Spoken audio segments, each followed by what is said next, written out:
ఈ కమిటీ వాళ్ళు ఒకరోజు ఈ స్థలం చూసి ఆ స్థలం అమ్మే వాళ్ళతో మాట్లాడుకొని ఇదన్నీ ఏమో ఈ తాలూకాలో వచ్చి వాళ్ళు మాట్లాడుకుంటున్నారు. ఇలాగా ఈ స్థలం తీసుకుంటాము అంటే తాలూకాలోనే రిజిస్టర్ అదన్నీ చేయించాలి.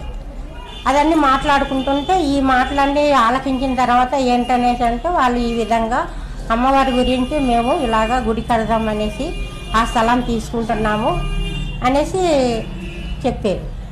చెప్తే ఇప్పుడు ఆ మాటలన్నీ ఆలకించిన తర్వాత ఇదన్నీ వివరాలన్నీ తెలుసుకొని తన అయితే ఈ స్థలంకి సరిపడ్డ డబ్బంతా కూడాను నేనే ఇస్తాను అనేసి ఇంటికి వచ్చారు బాబు.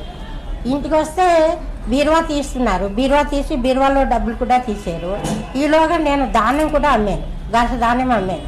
ఆ డబ్బులు కూడాను ఇలాగా జ్ఞాపకార్థంగా ఉంటుంది, ఇవ్వు, ఈ డబ్బులు కూడా ఇందులో పెడదాము అనేసి మొత్తం ఆ డబ్బులు ఈ డబ్బులు తీసుకొని తాలూకా ఆఫీస్కి వచ్చి ఆ స్థలం తీసుకొని అమ్మవారి పేరు మీదకి ఆ కమిటీ మెంబర్లతో అందరితో కలిసి మాట్లాడుకొని ఆ స్థలం మీద డబ్బు ఇచ్చి రిజిస్టర్ చేసి అమ్మవారు రిజిస్టర్ చేసిన తర్వాత కార్తీక మాసంలోని తీసుకున్నాం బాబు స్థలం. మేలోని శంకుస్థాపన చేశారు.